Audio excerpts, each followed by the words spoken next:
Bonjour à tous. Ce matin, je vous propose trois nouveaux sujets, à savoir le Nikkei 225. Donc, je vous montrerai un graphique particulièrement intéressant à l'heure actuelle. Ensuite, on fera un petit point sur le dollar qui suit le scénario que j'avais envisagé depuis à peu près un mois. Et puis, on finira par ce qui se passe sur le pétrole. Donc, premier graphique, le Nikkei 225. Donc, ce qu'on peut voir, c'est que alors que la majorité des marchés asiatiques restent relativement fragiles et plutôt en tendance baissière, le marché japonais se distingue par une configuration technique qui n'est pas vraiment passée baissière.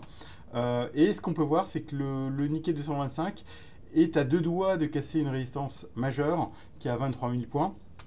Donc là, vous pouvez très bien voir une configuration chartiste en triangle, plutôt un triangle ascendant, puisque la base de ce triangle est ascendante et le haut de la figure est horizontal. Donc c'est typiquement une figure avec des pressions plutôt haussières, des points bas de plus en plus hauts.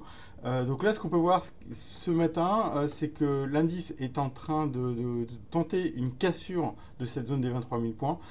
C'est le scénario que je privilégie depuis un petit moment. C'est en train de se réaliser. Donc l'idée, ça serait de retourner au minimum sur des niveaux de 24 000 points, à savoir les plus hauts de l'année. Mais je pense que vraisemblablement, on devrait aller au-delà de ce niveau de février. Si on regarde un autre graphique intéressant, le dollar index, donc là vous avez un aperçu de la tendance générale du dollar index depuis le début de l'année.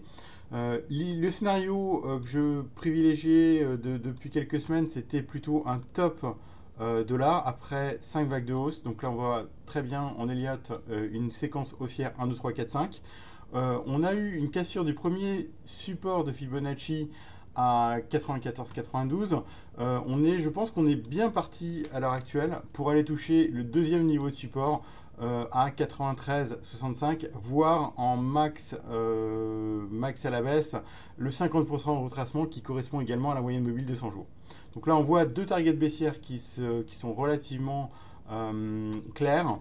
93-65 support Fibonacci 38 de retracement et puis 50% 92-60.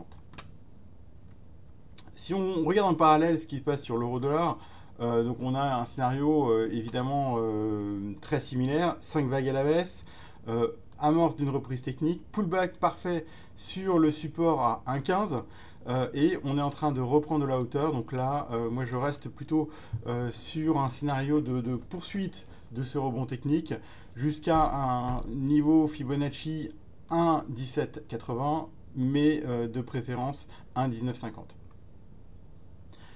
Dernier point que je voulais aborder ce matin, c'est le pétrole. Donc là, je vous ai montré un graphe du Brent. Ce qu'on peut voir, c'est que le Brent reste toujours extrêmement fort. Après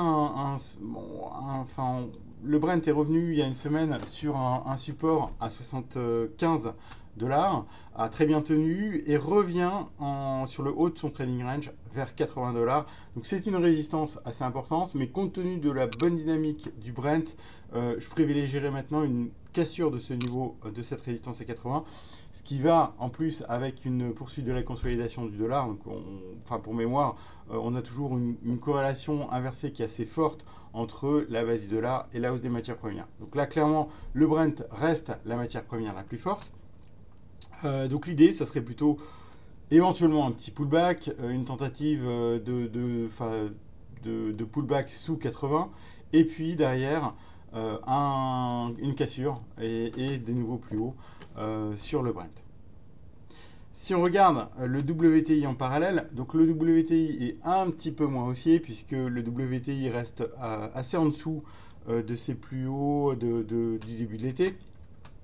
Néanmoins, ce qu'on peut voir, c'est une configuration en tête-épaule inversée. Donc ça, c'est des configurations plutôt sympathiques. Et a priori, là, on voit aussi une assez forte probabilité de rupture de la zone des 70 pour aller sur les tops à 75. À noter également que la moyenne mobile de 100 jours a été testée avec succès également sur le WTI au mois d'août. Merci pour votre écoute et je vous souhaite une excellente journée de trading.